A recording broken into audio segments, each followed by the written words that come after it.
I'm Leigh Brown. This is Crazy Shit in Real Estate. And as usual, today's conversation goes in about 14 different directions, which is my prerogative as the host of this show. And today we're going to go on a journey with my Chilean real estate friend, Matias Daroch, and he is amazing. And we're going to talk about a lot of different things, but you better hang to the end of the show because if you're in real estate, you're going to get a really valuable piece of advice. I'll see you on the other side. Hey, Good morning. how are you? Good. I'm going to kick out your AI Yes, please.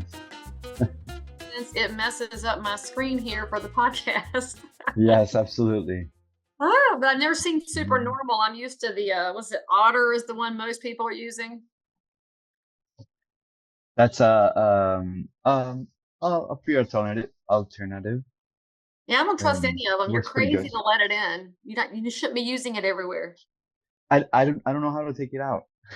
I had to cancel it. Exactly. See, that's the problem. They want Yeah. you to trick you.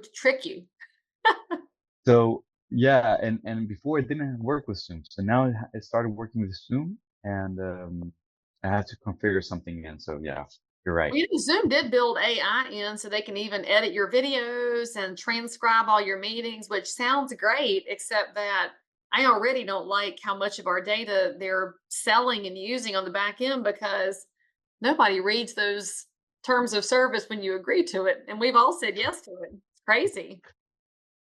Why would we not say yes? I know. I mean, I sound like such a conspiracy theorist until you realize that that's how Amazon made that little pilot TV show off of Ring doorbell cameras because they had the data from everybody's Ring doorbells and nobody realized that Amazon had that information, but like it was written in there. So weird. Ah, all right. So welcome to the show. Tell me a little bit about you and where you're located, what you do that's centered around real estate. Tell my audience a little bit of a thumbnail. Sure. So, my name is Matias Daroch, and I'm located in Miami, Florida. I'm originally from Chile, Latin America. I studied architecture over there, and I grew up until I was like 7 here in Miami, and I went back, got my architecture degree, and then life happens, and we had a shot to start some real estate stuff down here, up here in Miami, like with some family investments and some family cash. And so I said, yeah, sure, why not? I love Miami. So came to Miami as a real estate investor, not knowing anything, of course, and with my architecture background, and but not knowing the imperial system, puts and inches. I'm like, come on, guys, when are we when are we gonna switch to metric eventually? Well, anyways, Never, never. We don't like the metric never. system. Never, never. I have to say I've grown fond to the feet and inches, not so much to pounds yet, but that's another topic. We'll get you there. Um, It's a hashtag, right? So that's why the hashtag is the pound sign because they're trying to make us gradually just think of it as a hashtag. I'm convinced it's a conspiracy theory. New.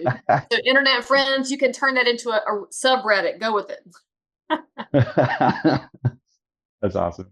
But when you tell me Um, you fell in love with the Miami area, I thought you were going to tell me some girl stole your heart, and so you oh wound up no, staying in Miami because that became your family. no, I actually came married. Um, um, actually, I got married to come. Oh, so she likes Miami then. So that's why you Guess stayed. so. It always goes back. I am interested though in the architectural background because it's now that I'm thinking about it, it's fascinating to me that so often in real estate we talk about, especially on the investment side, the numbers, we talk about the location. We very seldom talk about the architecture. And of course, I'm sure you'll agree with me that beauty is vanishing from architecture and there is just a whole space there that very seldom is discovered, but has everything to do with the attractiveness of a property. It has everything to do with its unique qualities in the background. And when you look at a city like Miami, it's known for its really varied architecture because you have so many different cultures that are there that love to have the look of home. So I'm curious as to how your architecture drives the way that you view real estate before we talk about investing in numbers. Sure. I mean, back in Chile, we have a more of a contemporary style architecture, and I would say that we have pretty good architects also there. And that insight and that style resonates pretty well with the Miami market, especially because we have so many Latin countries coming here and people from Europe and well, of course from all the states too. Um, so what I focused on in the end was doing these contemporary flat roof homes, but with a small twitch, not being completely white, which Right. is what triggers me because I love the style. I love you can have volumes and shapes and all, and big, floor to ceiling windows and lots of natural light and all. But if it's not warm, then in Miami, that it's like you have something white and just the sun just bounces back to you. So Right. you need something that is warm and still make it attractive on curbside, of course, and the outside, but also very functional. So it's that mix there. And at the end, we end up doing, homes that are for sale because they're investment properties. We work mostly with developers and investors, but have uh, that attractive element in it without, raising the costs to the roof, to build it, which is the other thing that we have to balance out. So I guess that is that where you think beauty has gone in architecture? It's been sacrificed because of cost. I mean, when I yeah, say that, so whenever I'm thinking of Chile and South America, one of my favorite cities on the planet is Buenos Aires in your neighboring country of Argentina. And, the belly pot style there. I mean, I could just walk around with my jaw down at the components of the detail, the corners of a building, and I mean, it's so beautiful. But to find those craftsmen now to create that would be wildly expensive if those craftsmen even exist, which you could tell me if they do, because I'm just not convinced. But then I have to wonder if today's buyer, and when you're looking at developing, does the buyer even want that anymore? It's just it's a whole rabbit hole of cost versus appeal versus where's the craftsmanship. And what are your thoughts on that? I know you've been to Buenos Aires, right? yeah, absolutely. Yeah, it's of course a completely different style of architecture Than and anywhere those else. structures and anywhere else. Yeah, those are comparable to some of the European cities because they've been there so long, and it's amazing. But I agree. I mean, craftsmanship today is very, very hard to find. It's very unique and, of course, very expensive. You still find them, but I wouldn't say you find that down South Florida. It's more of the New York States, more. I've seen it a lot in the cold winter states, in the north, and mainly in homes that are being built by their owners. So investor homes, mm, Right. pretty hard to find. It's different. It could the house of someone that is building for themselves could be even double the price than what you're building for in a spec home, for example. Oh, of course. I mean, that's the reason people do that custom house is to get what they want. And then on the real estate side, we often try to help them sell it later, and it can be over customized for the market, Right.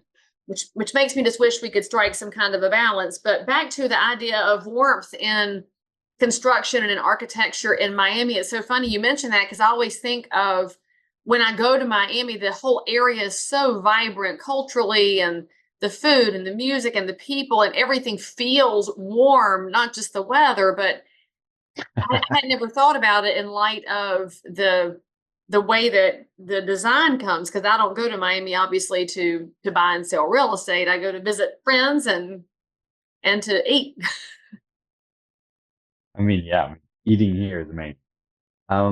It's not only that. I think today we're going to a trend where it's yes, we have lots of natural light, huge ass windows, floor to ceiling and very wide, and the bigger the better. But we also have an integration with landscape. Lots of vegetation coming through in the house, come from the outside to the inside, or the inside to the outside, wrapping around a pool feature maybe, and there's a bunch of other stuff that well, I'm talking about more of the high-end homes, of course, but in the affordable side, you still have something there always because Miami has been very keen on keeping and preserving trees, and then in some way it has to hit in some developments. Um, but yeah, all of that also helps with combating the natural warmth of climate down here. So how did you wind up moving from architecture into the developing design investor space? Was that a specific choice? Was it accidental? Was it a call from somebody who said, "Hey, I need your expertise over here"? Well, like I said, it was a great family opportunity we had. We had some cash, and this was back in 2016 when I came. Um, and so we ventured into this possibilities, and I came to work with someone that had already started working on real estate development, who was also an architect. So we started, drafting these homes and single family affordable homes, the basic, the entry level. And we did a couple of cycles there, and with two or three homes, and then eventually I started working to get my license here in Florida. And it took me 2 years, lots of exams, but I eventually got it, and I founded MIK Architecture back in early 2020, you know, just around COVID. Um, but it was great because I started that already having all this experience of doing this real small real estate properties, and for a year I kept doing that. But I also started getting calls from other investors, other developers that were looking for an architect that has some experience in the real estate. And so my transition from architecture to real estate, and then it was from real estate again to architecture. And now I'm mixing them up a bunch because we also partnered with a builder and another realtor that comes and goes, and we ended up doing this small developer group. So now we're not looking only for the developer, we're looking for just investors, and we're developing, self-looking for properties and opportunities to make our own projects, and feed the architecture side, the builder side, and of course the realtor side. So instead of tapping into outside money, you've built a group that's putting your own money into doing this work together. Is that right? Yes, of course we tap into outside money too, because just starting in maybe one house that sells at two, then in the next cycle, one house that sells at four or five, and but in the meantime, yes, we bring in other investors' money too, for bigger or similar homes, while we're in the cycle here and doing our own project. But we want to end up doing our own developments in the end. Okay, so Hopefully waterfront. a lot of viewers and listeners are not in real estate, but they're very interested in development. I think it's one of those places people look at and say, I could do this, but they don't know how to get from I want to doing it if they don't have millions and millions of dollars. And so when you and your group create this out of the gate and you're going to go house by house and get it built, how do you structure that so that you're legally protected? And did you do an LLC? Did you build some kind of a partnership? And how do those conversations get started? And what if you're putting in more money than the partner? Do you do percentages? Give us a little bit of structural guidance for anybody who's watching and listening, thinking, I know three friends with money, so what do we do next? Great. So, well, the first thing is always getting that opportunity, that property, because without that you can't do much. Actually, the first thing is talking to the group that can help you, because with that insight, they know what you're looking for. Uh, Pretty sure it happens to you too, that Hey, I want to look for a property. Great, let's sit down and let's talk. What do you want? Because I can't just find anything, right? So similar thing with the investment. How much money do you have? Is it for the long term? Is it for rental? Is it for completing cycles? A bit of a conversation there. So the second thing is looking for that property and that adjusts to that investment. And if it's in a group of investment, that also helps because we can decide a bit more.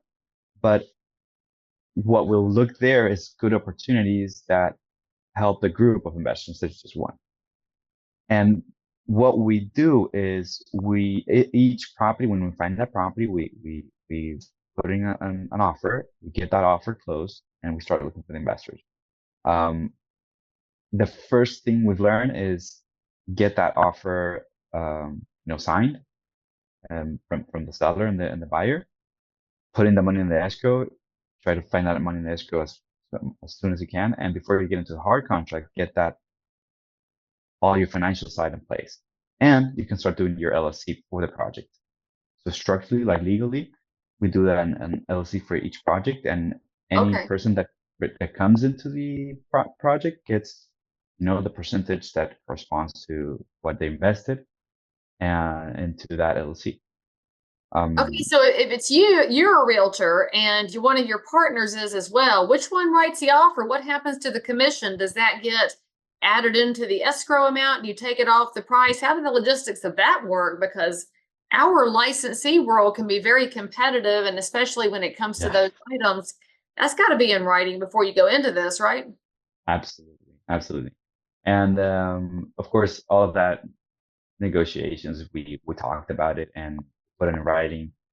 Sometimes it's just a simple meeting minute, just, hey, are we agree with this? And that's it, it's not, trust. We show that to the escrow agent, and before the money is getting divided, we all see the HUD to see that we're, agreeing with all the terms. But that would be too late to start the conversation. So like anything else, it's communication and keep it in writing before you get going. Absolutely. And there's one thing that I did skip that is very, very critical and crucial is doing the offer where you're doing the inspection of the property. You're not doing only the inspection of the property. You're doing an architectural inspection to see what can be done. We call it a feasibility study, but you're also doing a pro forma and a very, very detailed pro forma. How much is the land going to cost? How much is refinancing? Okay, great. What's the interest rate? How much are we going to pay in the length of the term where we close it and we sell it? How much is the construction cost going to cost, more or less? Are we going to finance the construction? How much is that interest going to be? And then you get all this in, a huge Excel that we ended up having with all the information, and it says, okay, we're going to earn this. And the investors are going to get this back to them, which is going to be, I don't know, something between 15 to 25% internal revenue. No, internal rate of return. Like the annually return. And then so the developer and their side, they earn this because of the success fee or the developer's fee. And we have all that in writing, we have all that in presentation, we have all that in the pro forma, and any of the additional fees, we put it in there. So it's pretty clear. Communication, like you said, critical right before we close the property. Or actually we get into a hard contract because we don't want to get out of a contract in hard. We're just losing money there. Is there a class that you took on that's been good for you? I want to hear all about it. Yes. Okay. So I am in the progress of taking your How to Dominate During a Recession class. And oh my gosh, it's just absolutely the best. It's really helpful to understand and to know what it was like during the other recession, and to how to proceed. But also at the same time, in the back of your mind, remembering that every recession is not the same. So you have to be prepared, but you have to be flexible. So understanding, educating during this downtime in our market, educate, getting on top of that, and being prepared. So, take as many classes as you can, get involved with your association, just really, diving in has been, I'm so excited to get it completed. But it's a great class. Highly, Well, highly I'm so recommend. glad that you're finding it helpful. And I love what you said too, that every recession is different, because whether the media wants to call it one or not, we know the economy is not feeling perfect right now. And when things go, that's when we do more education for ourselves so we can give that education to our clients. And so thank you for those kind words. I can't wait to get the full review when you finish it. And by the way, friends, if you follow the link here, we might have a discount code to get you involved in that class as well. So you can join Mackenzie and get some education in your yoga pants in the evenings while you clients during the day. So thank you for that kind recommendation. I'm so glad you're enjoying the class. Yeah, you're welcome. Because remember that, viewers and listeners, if you're in real estate, don't forget to account for that commission bucket. I think a lot of agents, in my experience, forget what happens with that compensation piece. In your head, you're thinking, but I'm doing some work here, but you're in an LLC now, so it's a different space. And also, we can't emphasize enough how important that pro forma is. If there's any mistake I've seen new investors make, it is a failure to dig deep and find every single scenario and account for it, because it's more than the purchase price. It's more than the loan if you're getting one, and it's more than any upfront dollars, because you're going to not realize what you're getting into, especially if you're doing a rehab, if you're doing a development or any kind of a rebuild. You also have to account in the time and the permitting for planning and zoning, and making sure that whatever municipality is going to approve whatever it is you're trying to do. And as our local governments get more and more aware of what's going on in and around housing, I think investors are going to be caught off guard if they don't have those relationships in place, so that you can take that existing property and turn it into something else.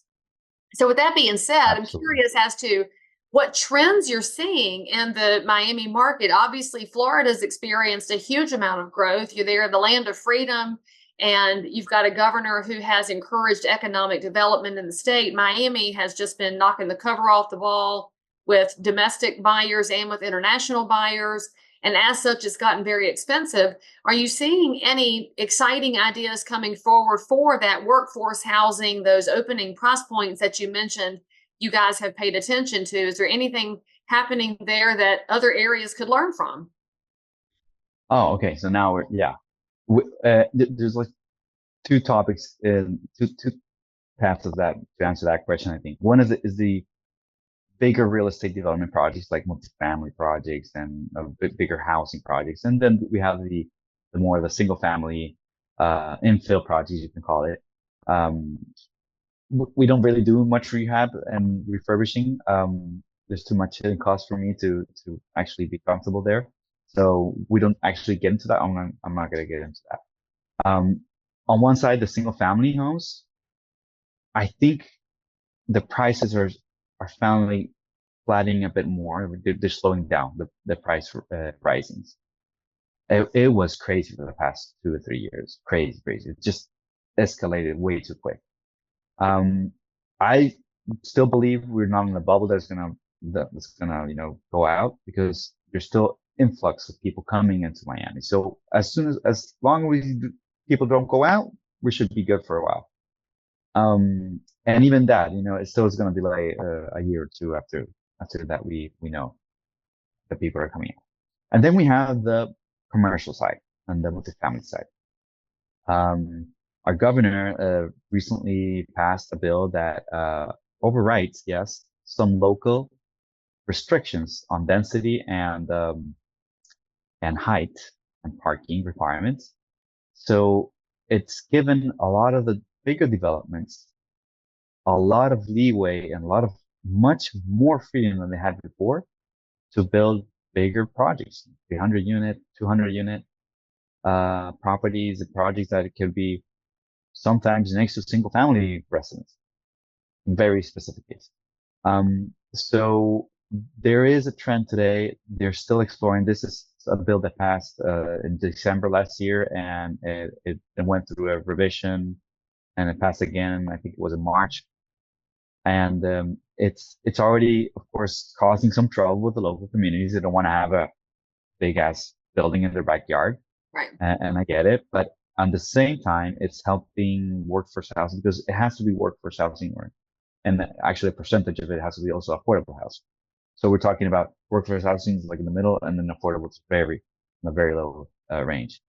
And these projects, can be basically anything you imagine, as long as you have this other requirements in place. What's going to happen with that? I'm not really sure yet. They haven't been approved. They haven't approved any project yet, but time will tell. Miami is getting harder to get permits. So if you thought getting a permit in 2 months, no, it's like 4 months to 5 months now. And many, especially if you have trees and stuff that they really protecting. Charlotte's got the same thing. The trees are causing more hiccups for developments than anything else. Right. And we all love a tree cover, but they will go absolutely berserk over the diameter of the tree or circumference, whatever. So how you're going to look at it, it's a little bit wild, but I understand the overarching goal, but it's how do you get there? It's kind of like the idea of the legislation that encourages more affordable housing. We know we need it. The question is, how do we get there? And sometimes it takes a few ideas to figure it out. So in that vein, we're kind of jumping all over the place, but I'm curious as to, obviously this show is about the craziest things we've seen in real estate. And right now the crazy things just happen all over the place. And I'm always really intrigued by what's happening on the local level. So as you've gone from an architecture background into development, and now you're building partnerships and doing all kinds of things in and around the space, what is the unexpected thing you've experienced being delved into the real estate space? And what's the story that you tell that people just can't believe it ever happened? Oh man, I got a couple of stories there. Some mistakes were made. Oh, mistakes are good because that's what people get to learn from. Of course, absolutely. And I own them and I learned from them, and part of my process was also communicating that with the client and getting to retrieve them, stay with them. So one of the things that how Miami is historical in some places, like South Miami Beach, and a couple of things with the modern styles. Well, there's some like other more hidden neighborhoods that are historic, and it's not that obvious, of course. So you buy a property that's a vacant land, and there's nothing in there. There was maybe a house before, but very many years ago, and you start developing this house as contemporary and all, and then suddenly you realize in the permit stage, when it's way too late, this was a historic site, so it has to go through a special board assessment. Even if the house is no longer there? Even if the house is no longer there, because the neighborhood was historic. So even if you're doing a new construction, they have to go through the board. It has to be, today it makes sense to me, of course, I get it, but that's how important the feasibility study is looking for that smaller issues that the title is not going to tell you, and right. And it's not going to be there. So that architecture feasibility study or developer feasibility study, whatever you has to find for any of these special areas.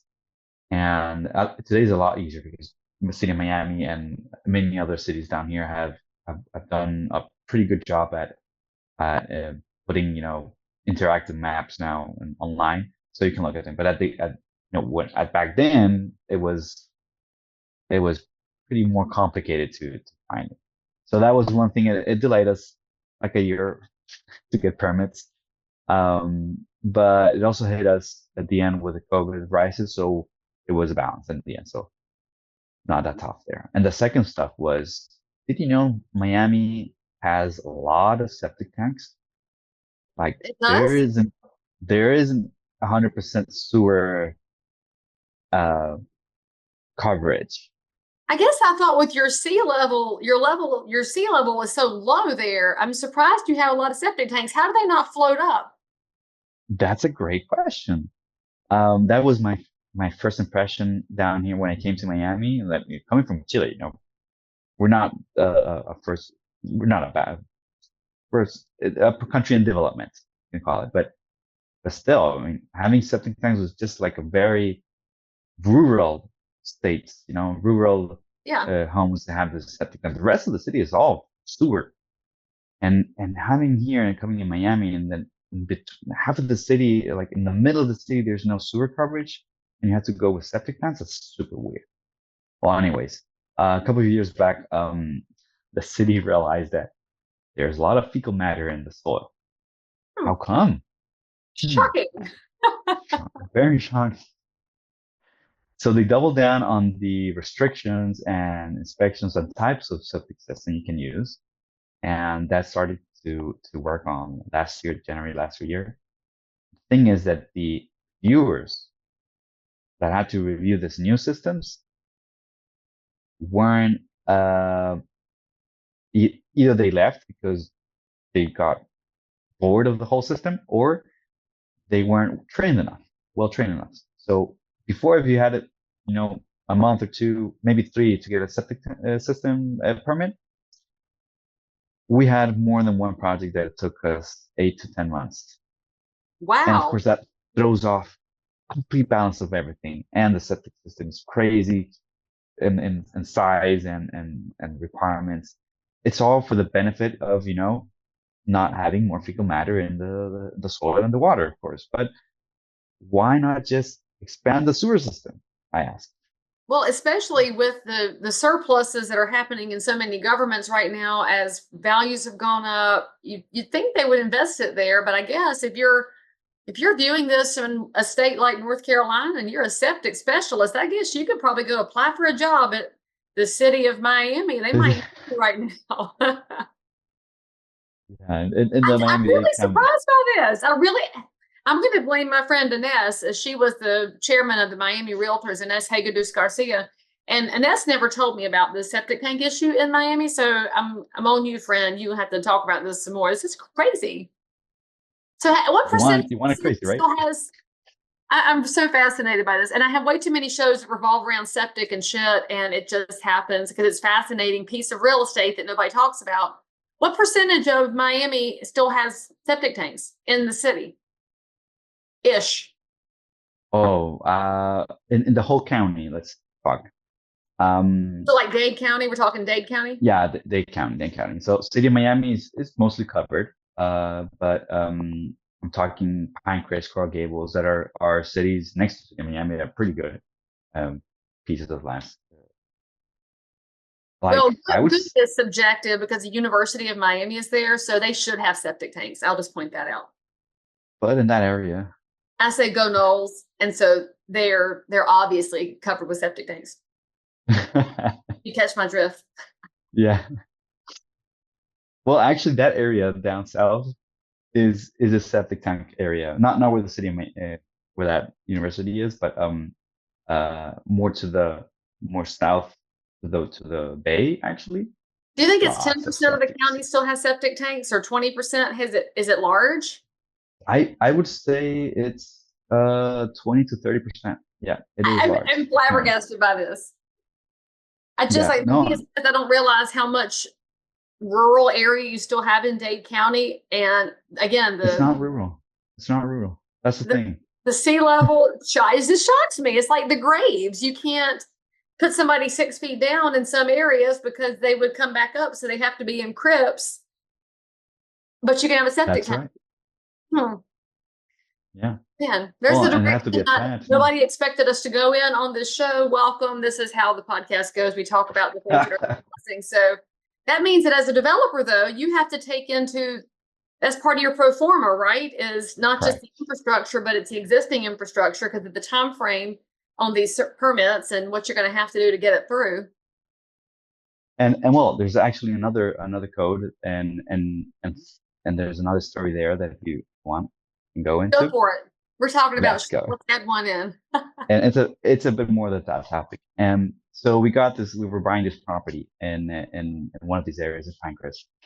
And we we realized there was a sewer system, and this was a corner property, but the sewer only reached to the corner, so diagonal to the property. And I remember the code that said that if there was a feasibility test to see if property owner, was it feasible enough for you to extend the sewer system, the sewer line under the street, all the way all in front of your property.